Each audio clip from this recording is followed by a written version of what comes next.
अब देखो, relative motion का आज मान के चलो कि अब 2D का या 3D का लास्ट ही लेक्चर है, तो अब हम बात कर रहे हैं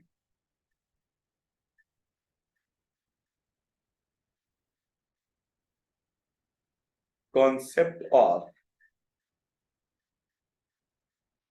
relative motion in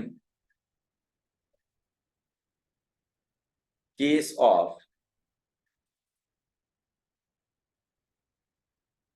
rainfall and man. अब बारिश की बूंदों वाली कहानी यहाँ पे चलेगी, रेनफॉल एंड मैन। जनरली आप बताओ, ये आपका अगर ग्राउंड है तो ग्राउंड पर क्या चलता है नेचर में?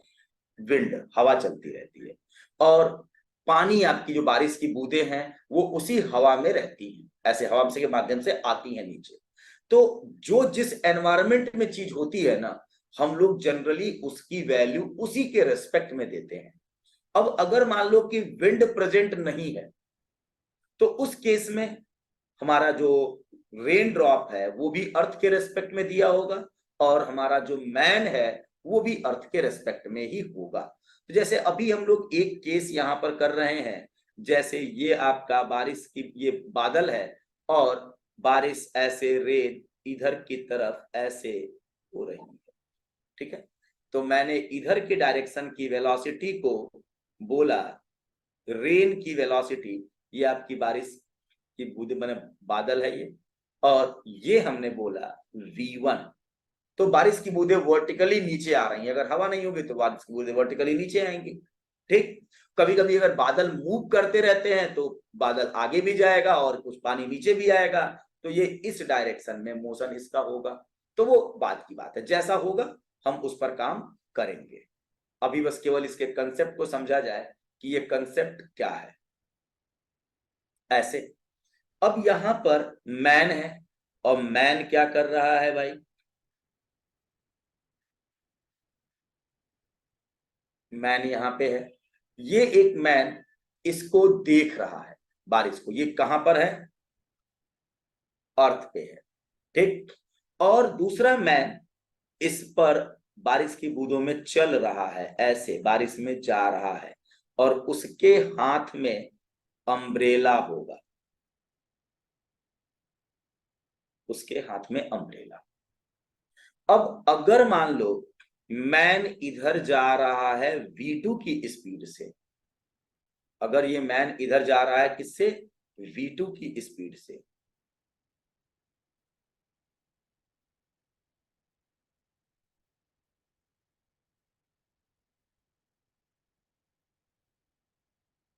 ऐसे अगर ये V2 की स्पीड से जा रहा है, तो अब आपको इसकी एनालिसिस करनी है कि भाई कैसे हम अपने अम्ब्रेला को कितने डिग्री के एंगल पर उसको रखें कि हम बारिश से बच सके। मेन कहानी इसकी है। और यहां पर एयर नहीं है, एयर यहां पर नहीं है,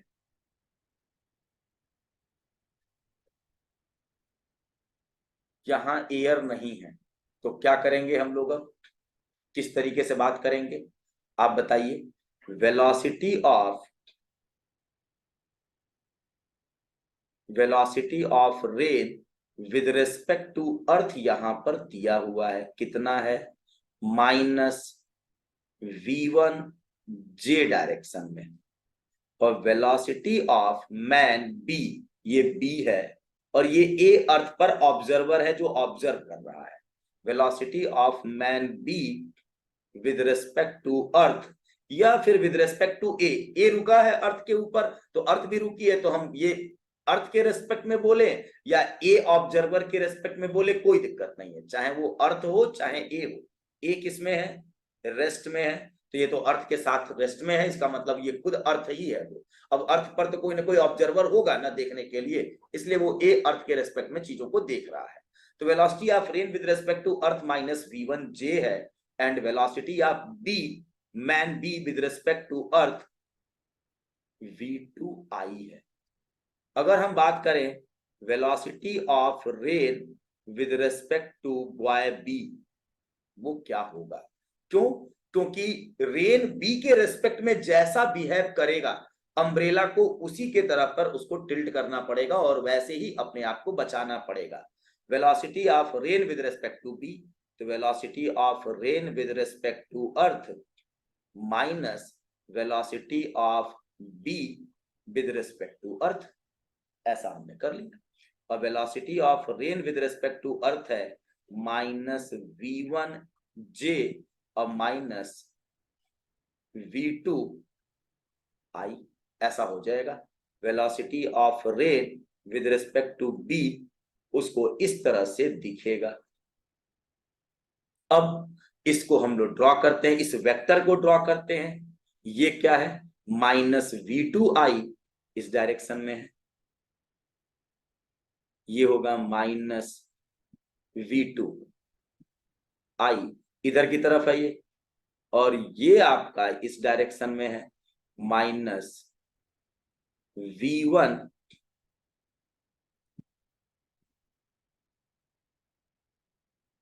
माइनस v1j। अब चूंकि डायरेक्शन मैंने बना लिया है तो अब चाहे तो अगर हम माइनस न भी लगा के लिखें तो कोई दिक्कत नहीं है।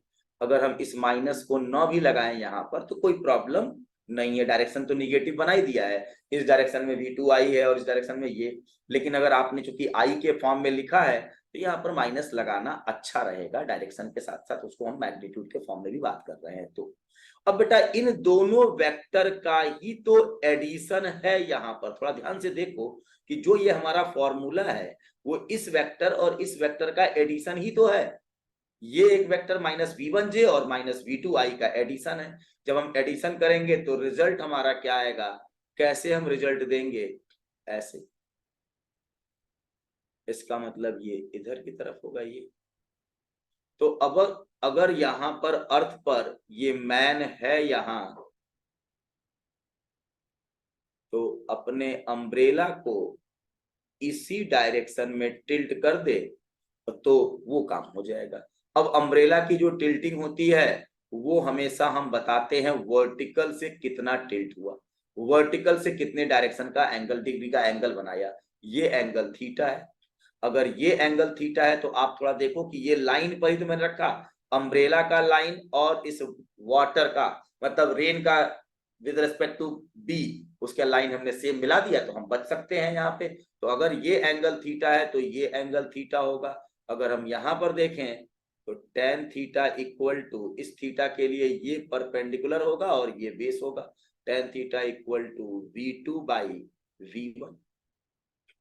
इसका मतलब theta equal to tan inverse v2 by v1 का एंगल बना के अगर हम ऐसे काम करें तो ये काम कर सकते हैं, ऐसे हम अपने आप को बचा सकते हैं। क्लियर हुई बात बेटा?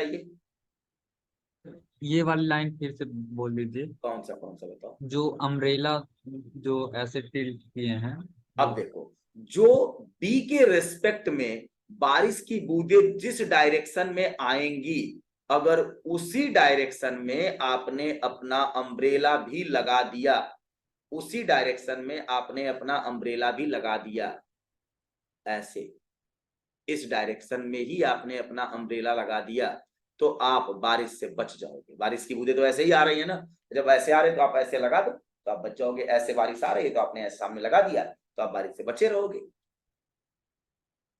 क्लियर हुई बात?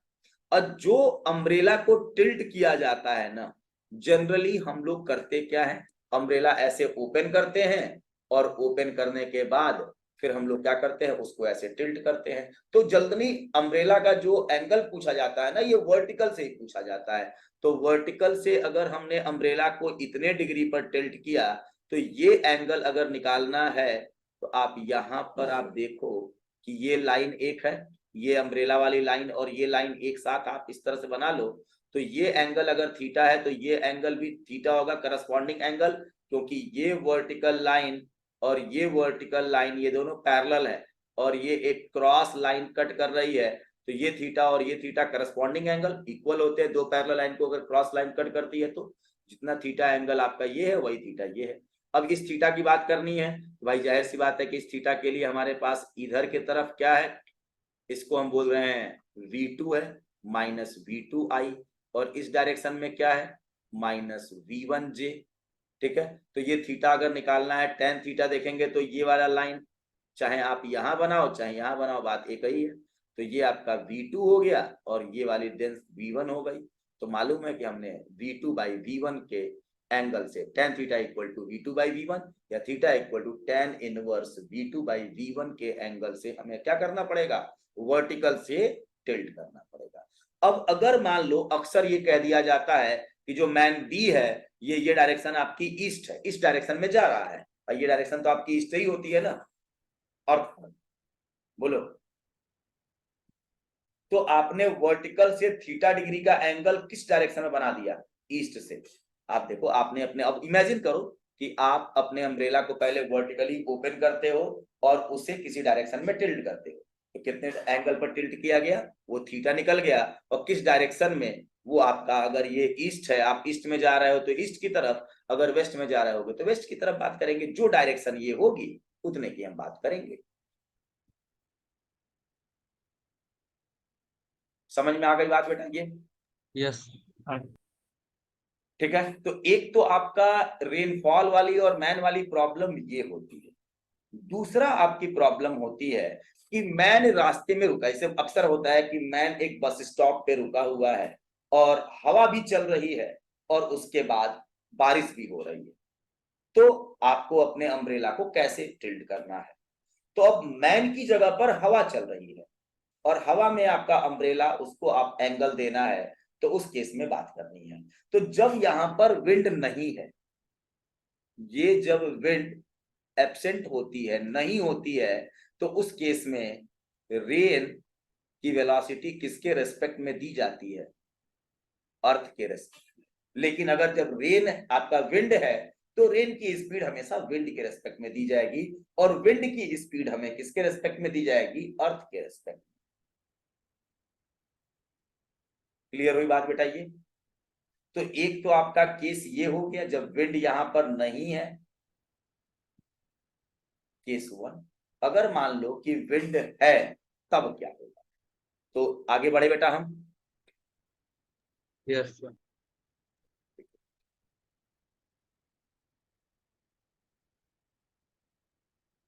अब देख, जैसे मान लो केस टू, जैसे मान लो कि ये आपकी बादल ये, और यहां पर अर्थ पर ऐसे हवा चल रही है, इस डायरेक्शन में हवा चल रही है, ठीक है, ऐसे हवा चल रही है, या इधर की तरफ हवा चल रही है, ऐसे मान लो इस डायरेक्शन में हवा चल रही है,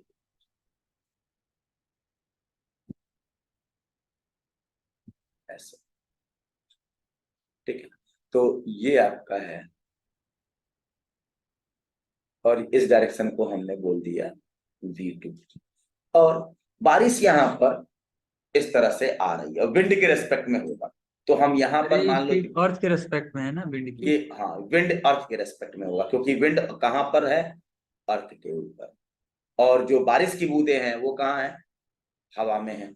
ठीक है, तो मान लो हमने बोल दिया कि velocity of rain with respect to wind, अगर velocity of rain with respect to wind, wind के रेस्पेक्ट में, मतलब विंड को रेस्ट मान लो, तो विंड के रेस्पेक्ट में क्या होगी, बारिश ऐसे है आपकी, ऐसे बारिश की बूंदें आ रही हैं विंड के रेस्पेक्ट में, इधर नीचे की तरफ, ये है नीचे की तरफ v1। तो इसे बोल दिया velocity of rain with respect to wind minus v1j। अब जैसा होगा वैसा दे देंगे, कोई वो नहीं है भाई, अब नीचे की तरफ मान रहे हैं बस कोई इजी करने के लिए। आप चाहो तो इधर मान लो, आप चाहो तो इधर मान लो, जैसा मानना हो आपकी अपनी मर्जी है, मान सकते हो। ठीक है, क्लियर हुई बात बेटा ये? बोलिए। Velocity of wind with respect to earth ऐसे दे दिया आपका v2 i, ऐसे दे दिया। तो अगर हम बात करें velocity of rain with respect to earth क्या होगा। अब यहां पर एक ऑब्जर्वर यहां खड़ा है, अम्ब्रेला लेके ऐसे खड़ा है, अब अपने आप को बचाना चाहता है। तो पूछा जा रहा है कि भाई कितने डिग्री के एंगल पर आप रोको। तो भाई रेन की स्पीड अर्थ के रेस्पेक्ट में क्या है, क्योंकि ये आपका है रेस्ट में, तो अगर ये ऑब्जर्वर रेस्ट में है तो इसका मतलब है कि आपका अर्थ के रेस्पेक्ट में ही बात कर रहे हैं। तो ये क्या होगा, velocity of rain with respect to earth, velocity of rain with respect to wind plus velocity of wind with respect to earth. Velocity of rain with respect to wind है माइनस v1j और plus v2i। अब इन दो vector को add करके सोचो क्या होगा। v1i इधर है ऐसे, ये v2i इधर और माइनस v1j इधर। बेटा इन दोनों का एडिशन होगा तो कैसा होगा खेल, इधर की तरफ होगा ऐसे। अब अगर अम्ब्रेला से अपने आप को बचाना है तो मैन को अपना अम्ब्रेला इस लाइन पर ऐसे टिकाना होगा ऐसे, तब जाके ये अपने आप को बच पाएगा। ये रेस्ट में है और अगर अपने आप को ऐसे करना होगा तो ये आपकी वर्टिकल लाइन है।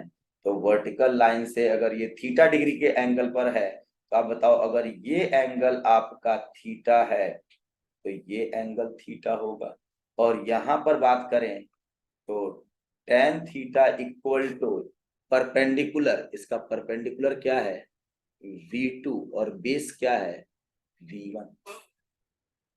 और आप देखो x कंपोनेंट कैसा है पॉजिटिव, y कंपोनेंट निगेटिव, तो आपका जो एंगल होगा वो फोर्थ क्वाड्रेंट में जाएगा और ये जा भी रहा है, ये फोर्थ क्वाड्रेंट का ही तो एंगल है। अगर हम यहाँ से ओरिजिन की बात करें ये तो आपका फोर्थ क्वाड्रेंट का ही तो एंगल है।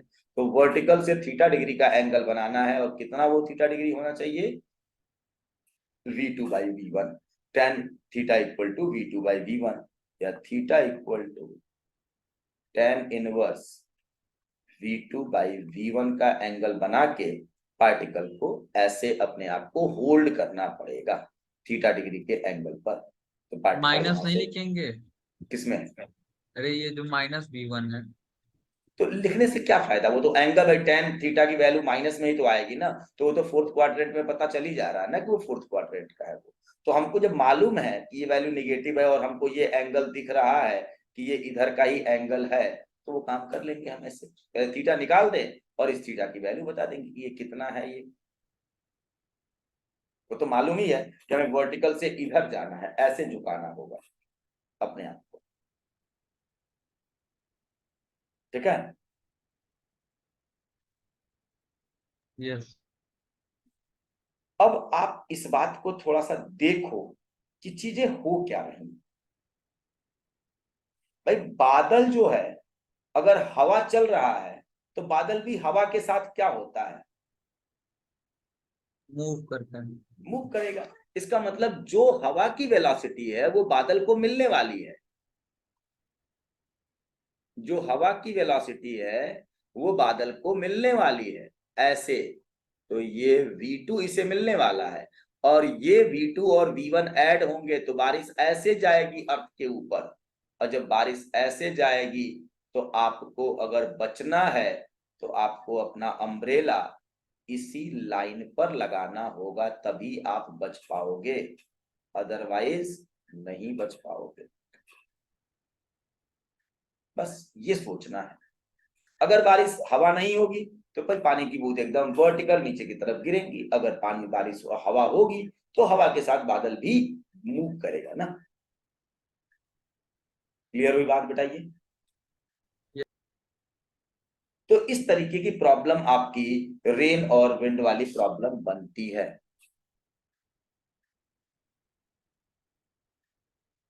कोई दिक्कत इसमें? नो।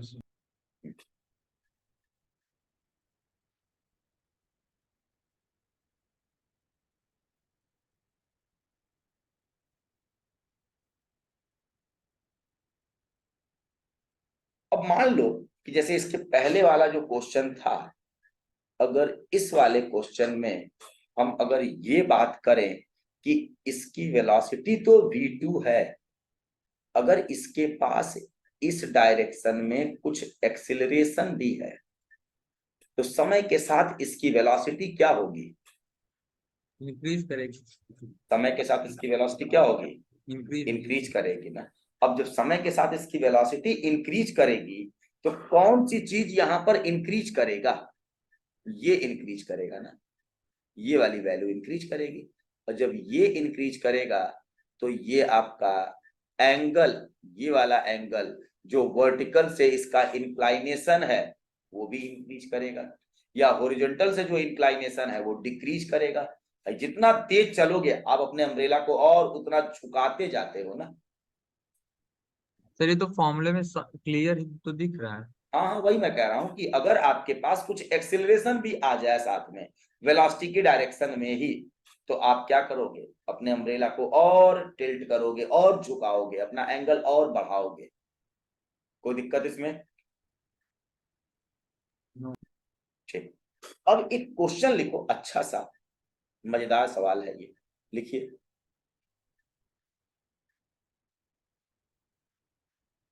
क्वेश्चन नंबर इस पर 1 लिखो, एक देखो।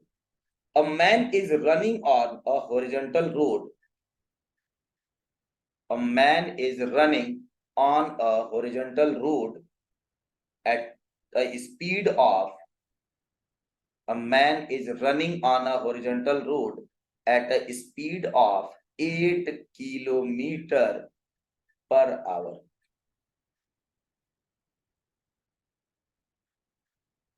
8 किलोमीटर पर आवर, ठीक है, full stop.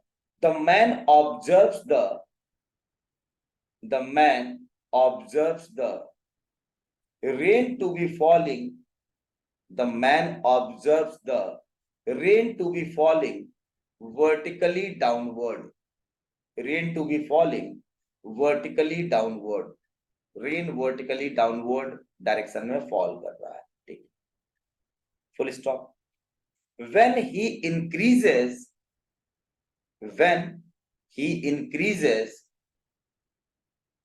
his speed to when he increases his speed to 12 kilometer per hour,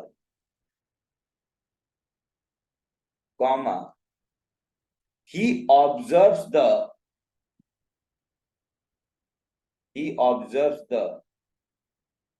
rain drops to be making he observes the raindrop to be making an angle of 30 degree with vertical.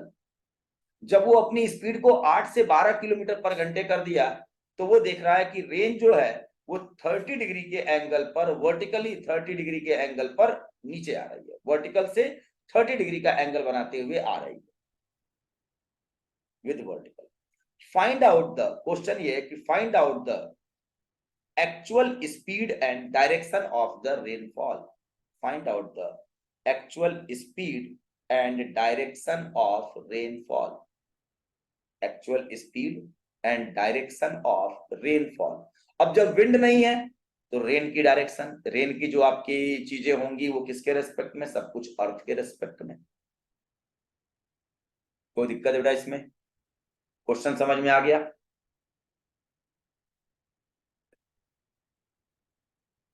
Question में कोई problem नहीं। Clear हो गया question ना? अब आप दिमाग लगाओ और बताओ कि क्या होगा इसमें, क्या कैसे करना चाहिए। क्वेश्चन को पढ़िए और समझिए क्या बोला गया है।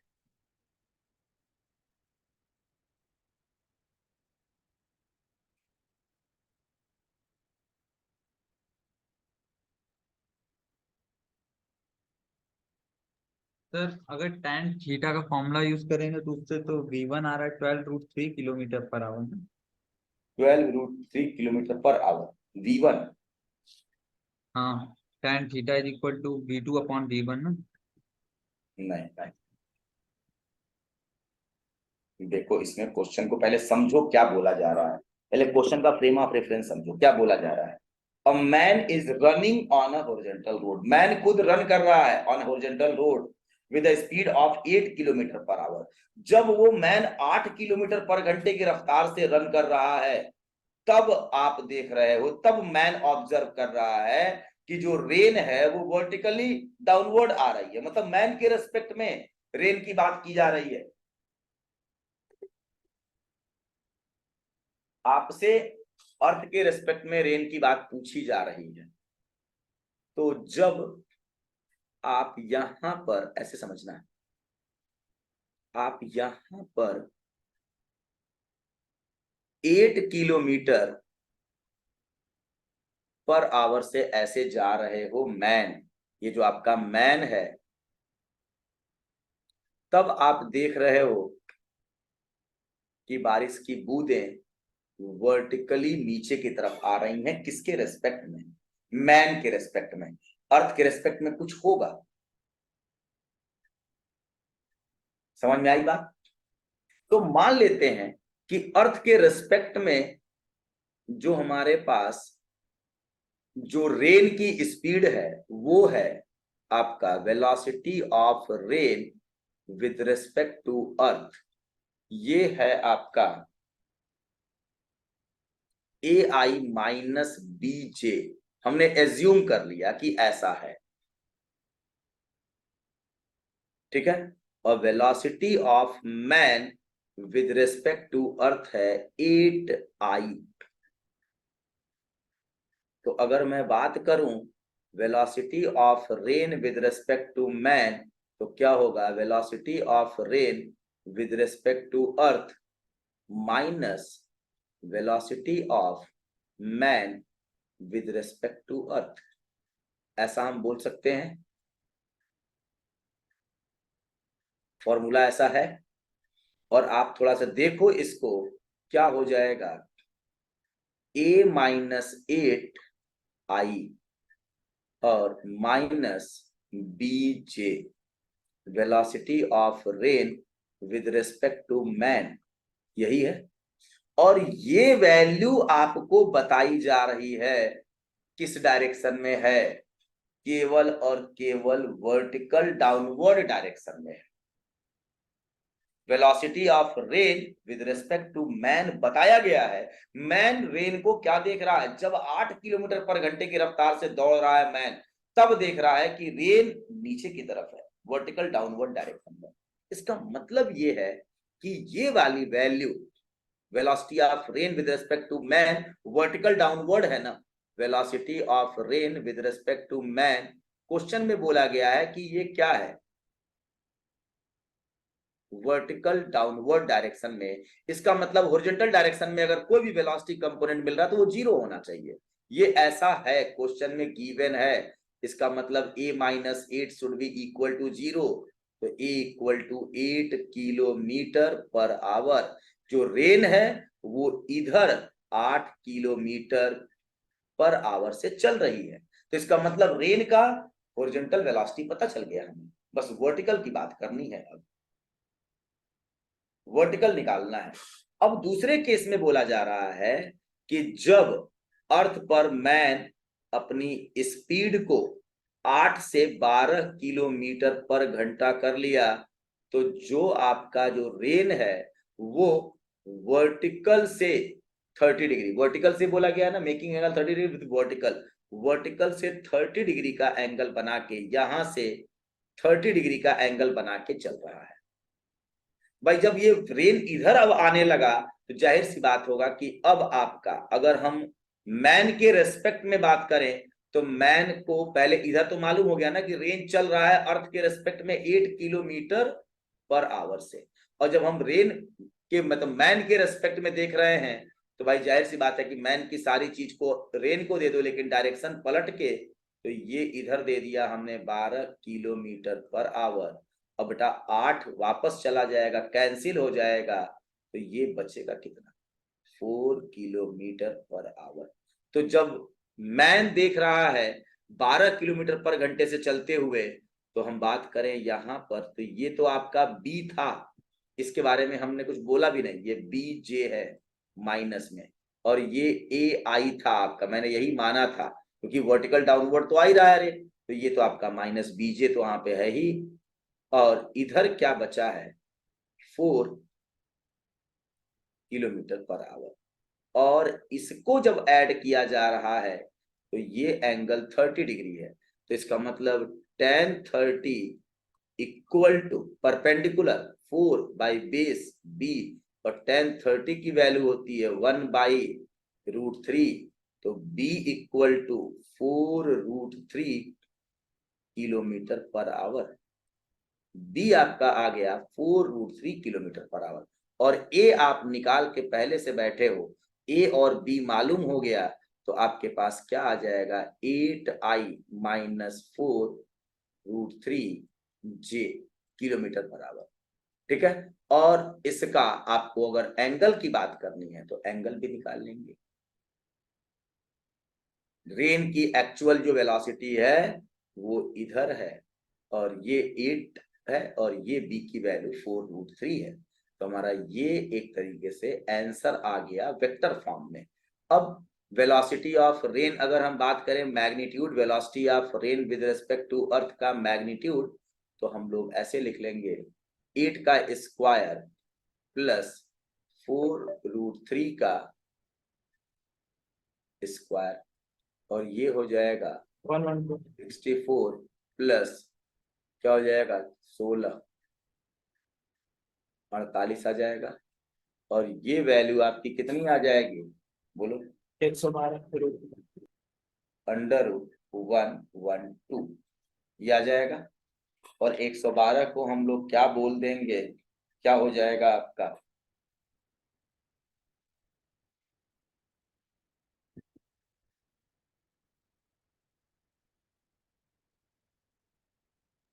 4√7। कितना आ जाएगा 4√7। हाँ, इसी के कुछ अप्रोक्स।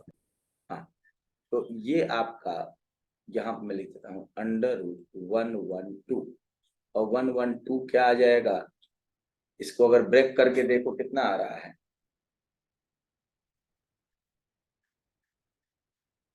10 के आसपास की वैल्यू आएगी, 10.5 के हाँ? आसपास। 10 के नहीं आसपास की वैल्यू नहीं आएगी। नहीं, अगर उसको अगर रूट में ही देखा जाए तो कितना आ जाएगा, 100 + 12। नहीं भाई 100 + 12 नहीं, अगर हम देखें इसको क्या हो जाएगा,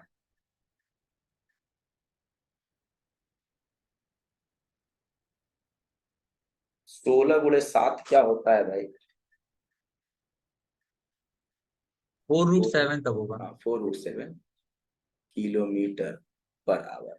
और इसका अगर हम एंगल की बात करें तो ये एंगल आप देखो, इधर तो हो गया 8 और इधर है 4√7, तो ये आपका एंगल निकाला जाए अगर, तो अगर वर्टिकल से देखा जाए, अगर ये एंगल थीटा है तो वर्टिकल से क्या हो जाएगा tan theta equal to perpendicular 8/4√7, और ये हो जाएगा 2/√7, और tan theta equal to this, तो theta equal to tan inverse 2/√7, ऐसे आ जाएगा। तो इस तरह के क्वेश्चंस आपसे मतलब दिए गए, क्योंकि देखो बारिश की बूंदों के बारे में कुछ नहीं बताया, कंडीशन दी गई है कि जब आप एक मैन 8 किलोमीटर पर घंटे की रफ्तार से रोड पे चल रहा है, तो वो देख रहा है कि बारिश की बूंदें एकदम उसके सर पर वर्टिकल आ रही हैं, और दौड़ते हुए अपने अम्ब्रेला को ऐसे करके चल रहा है, लेकिन जब उसने अपनी स्पीड को बढ़ा दिया, कितना कर दिया 12 के 8 से 12 कर दिया, तो वो 30 डिग्री अपने अम्ब्रेला को टिल्ट करना पड़ रहा है। ठीक है, इसका मतलब है कि जब दौड़ रहा है मैन, तो मैन के रेस्पेक्ट में बारिश की बूंदें नीचे आ रही हैं, तो जब मैन के रेस्पेक्ट में, तो मैन की जो भी वेलोसिटी है बारिश को मिलेगी, लेकिन डायरेक्शन पलट के, तो अगर 8 किलोमीटर पर आवर से है तो 8 किलोमीटर वापस मिल जाए तो कैंसिल हो जाएगा, इसका मतलब उसके पास कुछ ओरिजेंटल कंपोनेंट है, और जितना उसके पास ओरिजेंटल कंपोनेंट है उसी कंपोनेंट से अगर मैन भी चलने लगे, जैसे मान लो मैं इधर जा रहा हूं, मेरे रेस्पेक्ट में मेरे साथ साथ एक ऐसे चलने लगे, तो मेरे रेस्पेक्ट में इसकी वेलोसिटी 0 और इसके रेस्पेक्ट में मेरी वेलोसिटी 0। और अगर मैन के रेस्पेक्ट में बारिश की बूंदें केवल नीचे आ रही हैं और मैन मूविंग है, इसका मतलब मैन की हॉरिजॉन्टल वेलोसिटी के बराबर भी बारिश की हॉरिजॉन्टल वेलोसिटी है। तो बारिश की हॉरिजॉन्टल वेलोसिटी और मैन की हॉरिजॉन्टल वेलोसिटी बराबर है, तभी मैन केवल बारिश की वर्टिकल वेलोसिटी को देख पा रहा है। तो 8 किलोमीटर पर आवर से अगर मैन चल रहा है तो 8 किलोमीटर पर आवर की ही उसकी हॉरिजॉन्टल वेलोसिटी होगी। किसकी? बारिश की बूंदों की। क्लियर हुई बात बेटा? ये अब अगले केस में ये बोला कि अगर आप अपनी स्पीड को 8 से 12 कर दो तो वो वर्टिकल आपका 30 डिग्री के एंगल पर चला गया। जब 8 से 12 करोगे तो 8 तो उसकी हॉरिजॉन्टल है, और जब आप 12 से चलने लगे तो 12 आपको पलट के मिलेगा, तो आपका 8 और 12 कैंसिल होके 4 ही तो बचेगा, और 4 बचेगा। इसका मतलब मैन अब बारिश को 4 किलोमीटर पर सेकंड पर घंटे से पीछे जाता हुआ देखेगा, और वर्टिकल में तो कुछ था ही, तो ये एंगल अब 30 डिग्री जब एंगल बना रहा है अगर मैन, इसका मतलब बारिश के पास दोनों कंपोनेंट अब हो रहे होंगे। और जब 12 से जा रहा है, इसका मतलब 8 वाला 12 से कैंसिल होके 4 ही तो बचेगा। तो कुल मिला के इफेक्टिव अब 4 का मिल रहा है। जब 4 का डायरेक्शन आपका हॉरिजॉन्टल में है और 30 डिग्री का एंगल है, तो हमने बस इसको यूज कर लिया, इस कंसेप्ट को, 4 को और 30 डिग्री को, और यहां मैंने उस डायग्राम को बना दिया। और हमें अभी वर्टिकल वेलोसिटी नहीं पता है, ये एंगल दिया है आपको 30 degree, tan 30 equal to 4/b, और 4/b करके हम लोगों ने b निकाल दिया। तो हमारे पास a निकल गया, b निकल गया, तो velocity of rain with respect to earth हम ऐसे बोल सकते हैं। और velocity of rain with respect to earth मालूम हो गया, तो हमारा खेल खत्म। उसको हम मैग्नीट्यूड के फॉर्म में देख लें, इतना किलोमीटर पर आवर, या इसे अगर हम उसमें देख लें वेक्टर के फॉर्म में ये, और उसका एंगल निकालना है तो हम लोग अपना एंगल यहां से निकाल लेंगे। ये वाला हमारा एंगल निकालने का तरीका था, ये हमने यहां से एंगल निकाल दिया था। ये क्लियर हुई बात बेटा? ये Yes. इसमें किसी तरह कोई डाउट? नहीं। ठीक है। अब इसमें आपको जो और क्वेश्चंस हैं वो आपको अभी हम क्लास प्रैक्टिस सीट जो है उस पर हम करते। चलो एक चीज और करते हैं, इसी के साथ एक काम और करते हैं। एक काम आपका है, ये है आपका क्वेश्चन,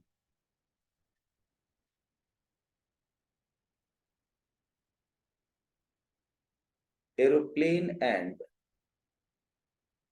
विंड प्रॉब्लम। अब ये एरोप्लेन एंड विंड की प्रॉब्लम है, हवा की और हवाई जहाज की प्रॉब्लम। और ये है क्या? ऐसे देखो, आपके पास इस तरीके से चीजें हैं,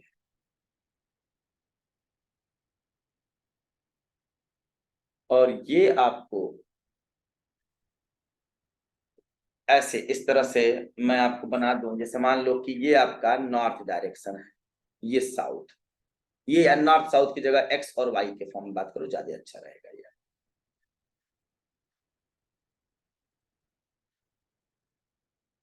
ये y माइनस वाई, ये x माइनस एक्स।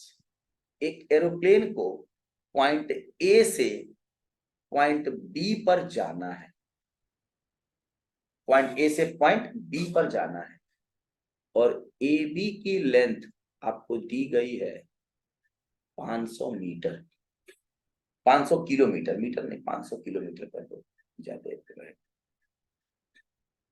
500 किलोमीटर। और आपको बताया जा रहा है कि आपको अपने वर्टिकल से 30 डिग्री का एंगल बना के पॉइंट बी पर जाना है, ठीक।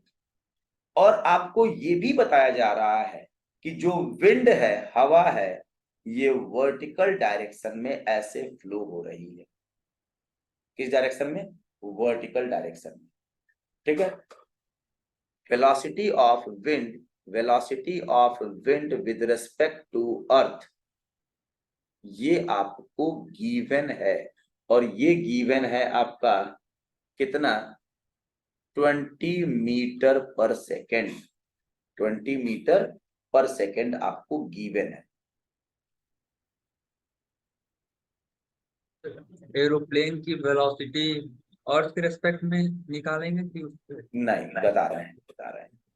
एरोप्लेन विंड जो है वो अर्थ के रेस्पेक्ट में ऐसे चल रहा है 20 मीटर पर सेकेंड, और किस डायरेक्शन में? जे डायरेक्शन में। ठीक, अब कहा जा रहा है कि एरोप्लेन को विंड के रेस्पेक्ट में किस डायरेक्शन में कैसे मूव करना चाहिए कि बी पॉइंट पर वो पहुंच जाए। क्लियर? समझ में आई बात? ये किस डायरेक्शन में कैसे मूव करना चाहिए कि वो पहुंच जाए। और एरोप्लेन की जो वेलोसिटी है 150 मीटर 150 मीटर पर सेकेंड है। अर्थ के रेस्पेक्ट में नहीं, अर्थ के रेस्पेक्ट में नहीं, विंड के रेस्पेक्ट में। ठीक है, विंड के रेस्पेक्ट में। तो मान लो कि वो ऐसे यहां से चल रहा है 150 मीटर पर सेकेंड से, एरोप्लेन है। ठीक, ये एरोप्लेन है आपका,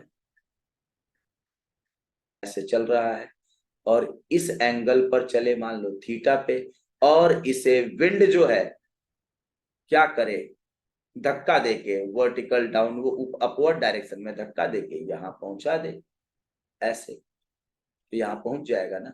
और ये तो आपको दिया है 20 मीटर पर सेकेंड। समझ में आ गई बात? ये तो कैसे किस डायरेक्शन में चलना चाहिए उसे कि वो वहां पर पहुंच जाए, पॉइंट बी पर पहुंच जाए। ए से चलना शुरू किया, कितना, कैसे कि वो बी पर पहुंच जाए। तो अब आप बताओ, ये सब कुछ गिवन है। Velocity of aeroplane with respect to wind लिखा है कितना, 150 cos theta i plus 150 sine theta j. 150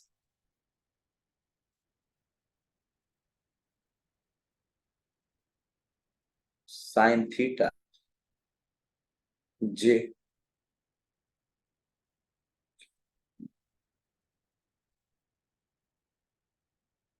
ऐसे। अब अगर हम बात करें velocity of aeroplane with respect to earth, क्या होगा? विद रिस्पेक्ट टू अर्थ क्या होगा बताओ?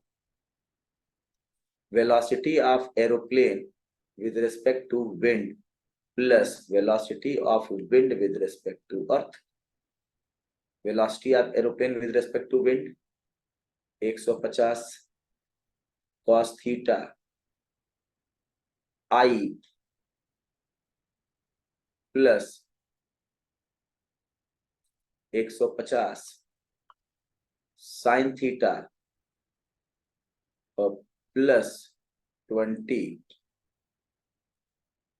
जी होगा velocity of aeroplane with respect to earth, ऐसे होगा।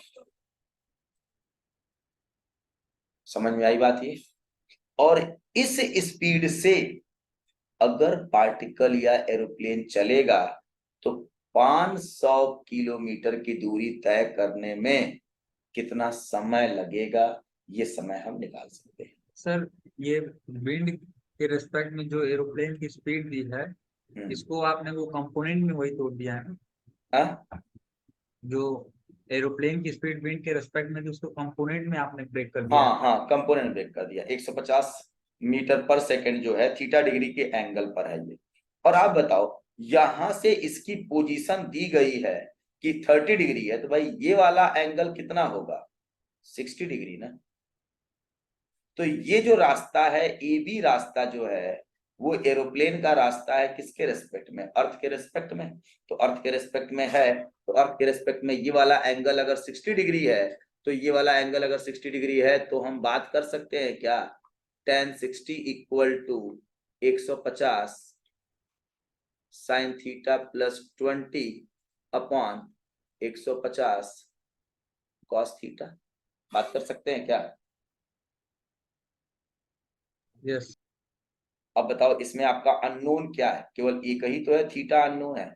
कॉस 60 डिग्री की वैल्यू आप पता कर लोगे, क्रॉस मल्टीप्लाई करके सॉल्व करके आप यहां से क्या निकाल दोगे? थीटा निकल जाएगा ये। तो मालूम हो जाएगा कितने डिग्री के एंगल पर आपको एरोप्लेन को ले जाना होगा जिससे कि आप बी पॉइंट पर पहुंच जाओ। और कितना टाइम लगेगा इसको जाने में, ए से बी जाने में? तो टी इक्वल टू क्या हो जाता है बेटा? Distance upon velocity v। और v आपका क्या है? Velocity of aeroplane with respect to earth का मैग्नीट्यूड। इस डायरेक्शन में आपको ये बात पता ही है कि ये इसका x कंपोनेंट है और ये इसका y कंपोनेंट है। तो ये अगर थीटा निकल गया तो ये वैल्यू न्यूमेरिकल और ये वैल्यू न्यूमेरिकल पता चल गई, हम लोग वहां से टाइम निकाल देंगे। तो एरोप्लेन को पता कर ये ए से बी तक जाने में लगा हुआ टाइम हम बता सकते हैं। तो इस तरह का एक एरोप्लेन विंड प्रॉब्लम भी अक्सर आपसे पूछ दी जाती है। क्लियर हुई बात बेटा? ये बोलिए। यस। ठीक। अब इसके बाद एक प्रॉब्लम और होती है, वो प्रॉब्लम आपका है लास्ट आपका रिलेटिव मोशन का, रिलेटिव सेपरेशन। अगली हेडिंग इसी में देख लो।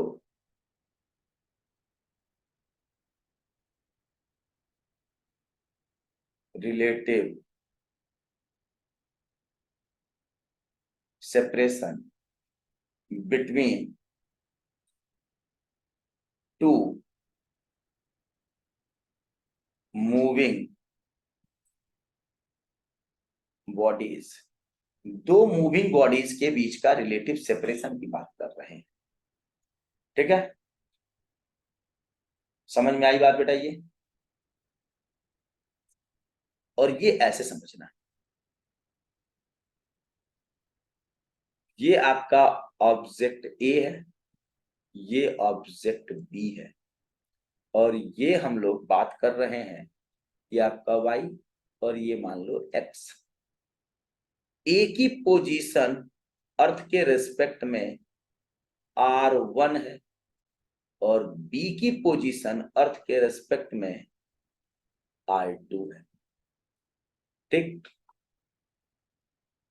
ए की वेलोसिटी अर्थ के रेस्पेक्ट में v1 है और b की वेलोसिटी अर्थ के रेस्पेक्ट में v2 है। ऐसे कोई प्रॉब्लम इसमें? बोलिए। अब ये कहोगे कि सर ये प्रॉब्लम कहां पर मिलेगी? भाई ये प्रॉब्लम आपको स्पेस में दो एयरक्राफ्ट जब फाइट करते हैं आपस में ना, तो वहां की प्रॉब्लम है। दोनों की पोजीशन अर्थ के रेस्पेक्ट में है और दोनों हवा में उड़ रहे हैं किसी अलग अलग डायरेक्शन में। तो अब अगर ए को बी को हिट करना है, अगर ए चाहता है मैं बी को हिट करूं, तो कैसे हिट करेगा, कितना टाइम लगेगा हिट करने में, ये सारी चीजें। या ए के रेस्पेक्ट में बी की पोजीशन या बी के रेस्पेक्ट में ए की पोजीशन अगर पता करनी हो तो कैसे पता करेंगे? आप बताओ। ये बात मैंने सब कुछ किया हुआ था, रिलेट आपका जो मोशन इन प्लेन स्टार्ट किया था उस समय पोजीशन के बारे में जब बात किया था सर तभी मैंने किसी बात को किया था। रेस्ट में मान लेंगे। अगर हम चाहते हैं, समझना इस बात को, समझना कि अगर हम चाहते हैं कि ए जो ऑब्जेक्ट है जो बी है, बी क्या करे, ए को हिट करे। क्या करे? बी ए को हिट करे। तो जिसे हिट करना है बी पहले ए की पोजीशन पता करेगा। तो अगर हम बात करें, मैं यहां पे लिख रहा हूं पोजीशन जो है आर, इसको हम बोलते हैं r, position of A with respect to earth equal to है आपका R1 वेक्टर, और position of B with respect to earth ये है आपका R2 वेक्टर। तो मैं अगर जानना चाहूं position of A with respect to B, तो याद करो क्या बताया था? R1 minus R2। Position of A with respect to earth minus position of B with respect to earth. और ये होगा R1 vector minus R2 vector, ऐसा होगा। और इसकी जो पोजीशन है ए की बी के रेस्पेक्ट में इधर है, ये है R1 माइनस R2, ठीक है, ऐसा है। बी की पोजीशन मतलब ए की पोजीशन बी के रेस्पेक्ट में हो गई। अब एक्चुअल में बी को चाह रहा है, बी चाह रहा है ना ए को हिट करना, तो पहले बी ने ए की पोजीशन देखा अपने रेस्पेक्ट में, बात समझ में आई? बी ने क्या किया, ए की पोजीशन को देखा किसके रेस्पेक्ट में, अपने रेस्पेक्ट में, मतलब बी के रेस्पेक्ट में, तो पोजीशन वेक्टर तो ये हो गया। अब अगर बी की वेलोसिटी ए के रेस्पेक्ट में इसी पोजीशन वेक्टर के अलोंग आ जाए तो बी क्या करेगा, ए को हिट कर देगा। अब देखो इसका मतलब ये है कि बी wants to hit ए, अगर बी चाहता है ए को हिट करना, then velocity of b with respect to a should be along r a b। मतलब आर ए बी मतलब क्या है, R1 माइनस R2। इस डायरेक्शन में अगर बी की वेलोसिटी ए के रेस्पेक्ट में हो जाए तो वो उसको हिट कर देगा। तो velocity of B with respect to A की बात करनी है और velocity of B with respect to A, तो इसका मतलब है विद रिस्पेक्ट टू ए, तो ए की वेलोसिटी बी को दे दिया जाए लेकिन डायरेक्शन पलट के, और ऐसे दिया जाए अपने आप को V2 अपने आप को ऐसे मेंटेन करे कि वो इस रास्ते पर चलना शुरू कर दे, जो इसकी पोजीशन थी उस रास्ते पे चलना शुरू कर दे। तो B की वेलोसिटी A के रेस्पेक्ट में क्या होगी, V2 माइनस V1। समझ में आई बात? The velocity of B with respect to A, और B with respect to A मतलब V2 माइनस V1। क्योंकि देखो पहले हमको क्या करना है, दो चीज समझना, एक ऑब्जेक्ट, दो ऑब्जेक्ट स्पेस में है, तो एक ऑब्जेक्ट दूसरे को हिट करना चाहता है तो पहले वो उसकी पोजीशन देखेगा। अगर बी चाहता है ए को हिट करना तो बी क्या करेगा, ए की पोजीशन को देखेगा। जब बी ए की पोजीशन देखेगा तो किसके रेस्पेक्ट में देखेगा, अपने रेस्पेक्ट में देखेगा। तो position of A with respect to B चाहिए उसे, क्योंकि वो ए को हिट करना चाहता है तो ए की पोजीशन अपने रेस्पेक्ट में देखा, इसका मतलब बी अपने आप को रेस्ट में मानेगा और ए की पोजीशन को देख रहा है वो।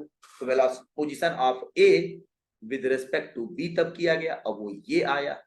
अब अगर बी की ए की पोजीशन बी के रेस्पेक्ट में पता चल गई तो बी अब क्या करेगा, बी उस स्पीड से चलेगा कि वो ए को हिट कर दे। तो अब ए को हिट करना है तो ए के पास खुद भी वेलोसिटी है, तो अब बी को अगर ए को हिट करना है तो velocity of B with respect to A should be along the direction of R1 minus R2। मतलब जो पोजीशन है उसी के अलोंग होना चाहिए। भाई हम पहले क्या करते हैं, मान लो पहले में किसी को मारना है, हिट करना है, तो हम पहले उसकी पोजीशन चेक करेंगे कहां पे है, मेरे रेस्पेक्ट में वो कहां पे है, पहले ये देखेंगे। अब अगर वो भी चल रहा है तो मेरी वेलोसिटी ऐसी हो जाए हमारे पोजीशन, पहले हम देखो गन से क्या करते हैं, किसी को अगर शूट करना है तो पहले मैं उसकी पोजीशन सेट करता हूं, तो अपने रेस्पेक्ट में पोजीशन सेट किया और फायर यहां से ऐसे किया, किसके रेस्पेक्ट में बताओ, किसके रेस्पेक्ट में हमने फायर किया, उसके रेस्पेक्ट में, उसके रेस्पेक्ट में फायर यहां से किया कि वो जाके उसी पर अलोंग चला जाए, हमारे पोजीशन के अलोंग जाए। तो बेटा ये क्या है, मैंने ये बात जो बोली है ये बात समझ में आ रहा है? यही जितने जेट फाइटर प्लेन्स के जो भी पायलट होते हैं वो यही काम करते हैं, पहले वो उनकी पोजीशन अपने रेस्पेक्ट में देखते हैं, तो position of A with respect to B, जिसको हिट करना है उसकी पोजीशन चेक करो और अपनी वेलोसिटी उसके रेस्पेक्ट में उसी लाइन पर प्रोजेक्ट करो जिससे कि आप उसे हिट कर जाओगे। तो B wants to hit A, then velocity of B with respect to A should be along position of A with respect to B, मतलब R1 minus R2। तो ये हो गया। इसका मतलब ये है कि आप देखो ये दोनों वेक्टर एक ही डायरेक्शन में है, तो मैं ये बोल सकता हूं क्या कि R1 minus R2 upon mod of R1 minus R2। ये क्या मैंने निकाला, पोजीशन का unit vector V2 minus V1 upon mod of V2 minus V1, ऐसा कर दिया। क्योंकि दोनों डायरेक्शन वेक्टर एक ही डायरेक्शन में है और दोनों का मैग्नीट्यूड और चीजें अलग अलग है, लेकिन दोनों के पोजीशन वेक्टर्स, दोनों का यूनिट वेक्टर तो सेम होगा ना, तो ये सेम होगा। तो पहली कंडीशन तो ये बन गई कि दोनों के यूनिट वेक्टर सेम होंगे। यहां से एक चीज हमारे पास एक इक्वेशन बन गई, और दूसरी चीज ये बनी, अगर हमें ये पता करना है कि जो बी है वो ए को कितने टाइम में हिट कर देगा, तो time taken to hit A by B, B के द्वारा ए को हिट करने का समय टी इक्वल टू कितना पोजीशन है R1 माइनस R2 इसका पोजीशन है, और कितनी स्पीड से जा रहा है, mod of V2 minus V1। बस खेल खत्म। ये प्रॉब्लम मेंस की नहीं, एडवांस की प्रॉब्लम है।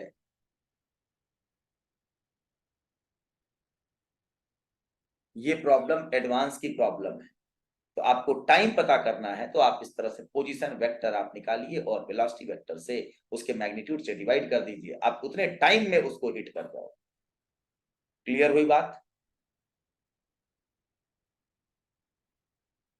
बोलिए। Yes. ठीक।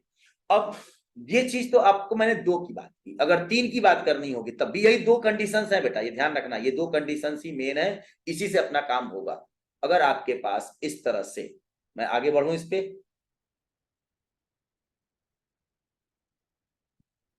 इसमें किसी तरह से कोई प्रॉब्लम हो तो बताना, और अपने आप रियलाइज करो कि क्या होना चाहिए। अगर बी चाहता है ए को हिट करना, तो पहले बी ए की पोजीशन देखेगा, किसके रेस्पेक्ट में, अपने रेस्पेक्ट में। तो ए की पोजीशन बी के रेस्पेक्ट में, तो position of A with respect to earth minus position of B with respect to earth, R1 minus R2। अब बी की के रेस्पेक्ट में जो ए की पोजीशन है, उसी पोजीशन के अलोंग अगर वो वेलोसिटी वेक्टर दे दे, उसी पोजीशन के अलोंग अगर वो मूव कर जाए, तो काम हो जाएगा उसका। तो इसका मतलब ये है कि velocity of B should be along R1 minus R2 with respect to A, मतलब velocity of B with respect to A should be along the R1 minus R2 vector। तो जो उसका पोजीशन था, A का पोजीशन जो B के respect में था, उसी पोजीशन के along अगर B हिट कर दे, उस वेलोसिटी से चल जाए, वेलोसिटी की डायरेक्शन और पोजीशन की डायरेक्शन सेम, तो उसको हिट कर सकता है। और वो हिट करने के लिए ये दो कंडीशन होनी चाहिए, V2 माइनस V1 वेक्टर की डायरेक्शन और R1 माइनस R2 वेक्टर की डायरेक्शन सेम होनी चाहिए, तभी वो हिट करेगा। अगर दोनों की डायरेक्शन अलग अलग हो गई, तो पोजीशन तो यहाँ है, वेलोसिटी इधर चला गया, कभी हिट नहीं कर सकता है। अब हिट कर रहा, और ये सारी चीजें एयर फ्रिक्शन को ध्यान में रख के नहीं बोली जा रही हैं। एयर फ्रिक्शन हो जाएगा तो खेल वहां पर बदलेगा। तो बेटा वो और कॉम्प्लिकेटेड होता है कि आपकी एयर फ्रिक्शन कितना इन्वॉल्व हो रही है, तो वो चीजें और वहां पर कंसीडर किया जाता है। तो वो एयर पायलट्स जो होते हैं वो उसको भी कंसीडर करते हैं कि एयर के अकॉर्डिंग हम चीजें कहाँ डेविएट कर जाएंगे। ठीक, तो यहां पर सब कुछ एयर न होने के बाद बात की जा रही है। ठीक है,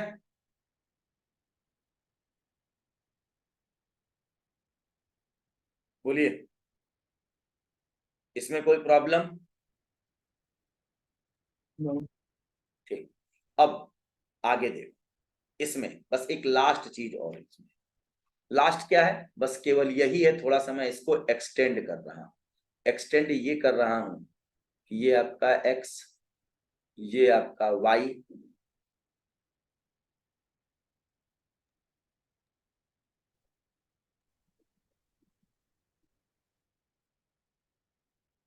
एक यहां पर A है, इधर B है, इधर C है, इधर D है, जितने चाहे उतने बना लो।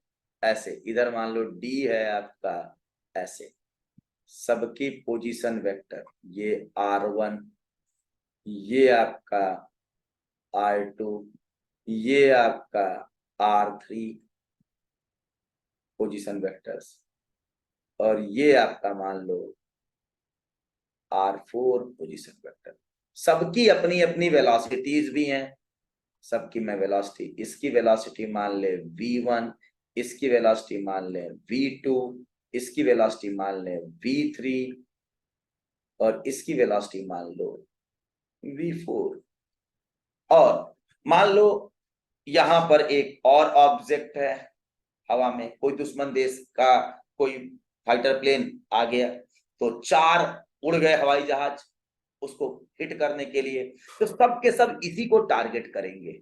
सारे के सारे का टारगेट क्या होगा, इसी को होगा। और टारगेट अक्सर आप देखते होंगे कि कई बार टारगेट करने के बाद चीजें मिस भी होती हैं, तो मिस भी होता है। इसके लिए हम लोग 4 लोग मिलके गए, तो 4 मिलके गए और इसको हिट करना है, तो इसका अपना पोजीशन वेक्टर है r, और इसकी अपनी वेलोसिटी है v।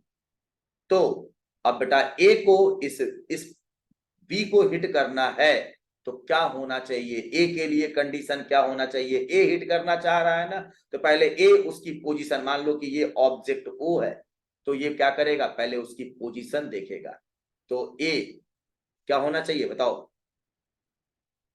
Vector r minus vector R1 upon mod of r minus R1 should be equal two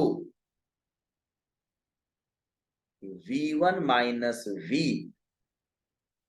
upon mod of v1 minus v। ये होना चाहिए पहली कंडीशन ए के लिए। और दूसरी कंडीशन क्या होना चाहिए, कितना टाइम लगेगा, टी निकालेगा, तो टी निकालने का मतलब है कि पोजीशन वेक्टर में वेलोसिटी वेक्टर के मैग्नीट्यूड से डिवाइड कर दो, आपको टाइम निकल जाएगा। अगर बी चाहता है हिट करना एक इसको ओ को, तो क्या लिखेंगे, r with respect to R2 divided by mod of r minus R2 is equal to क्या होना चाहिए, v2 minus v divided by v2 minus v का मैग्नीट्यूड। तीसरा हिट करना चाहता है तो वैसे ही लिख लेंगे, चौथा हिट करना चाहता है ऐसे ही लिख लेंगे। चारों के हिट करने का समय अगर बात करें, तो ये T1 की अगर बात करें तो क्या हो जाएगा, mod of r minus R1 divided by v1 minus v। उसी तरह से T2 दूसरे का टाइम निकालना चाहें तो वही r minus R2 upon v2 minus v, r minus R2 upon v2 minus v। उसी तरह से तीसरे का देखना हो तीसरे का देख लेंगे। तो ये आपका एक स्पेशल प्रॉब्लम बन जाती है कि अगर 4-4 5-5 फाइटर प्लेन्स एक के पीछे पड़े हैं तो कैसे उसको वो करेंगे। क्लियर हुई बात बेटाइए, Yes. बोलिए। ठीक, तो ये आपका मतलब रिलेटिव मोशन में अब जितनी चीजें पॉसिबिलिटीज थी वो मैंने सब कुछ अब कवर कर दिया। अब इसके बाद रिलेटिव मोशन का प्रॉब्लम आपका 2D हो या 3D हो, इसमें कुछ अब बचा नहीं है, प्रॉब्लम्स ही है, मतलब क्वेश्चन बनाए जा सकते हैं और इन क्वेश्चंस पे इस तरह के कंसेप्ट अप्लाई किए जाएंगे और अप्लाई करके क्वेश्चंस को सॉल्व किए जाएंगे। सर ये सब क्वेश्चन असाइनमेंट में है ना, मोशन इन स्ट्रेट लाइन का? हाँ, मोशन इन प्लेन में भी है, मोशन इन स्ट्रेट लाइन में भी है। तो और मोशन इन प्लेन का वो असाइनमेंट नहीं आया है? हाँ, अभी नहीं अपलोड किया, मैं अपलोड कर दूंगा उसको, ठीक है, वो हम अपलोड कर देंगे, आज तो नहीं लेकिन कल कर देंगे हम लोग उसे, ठीक है। यस।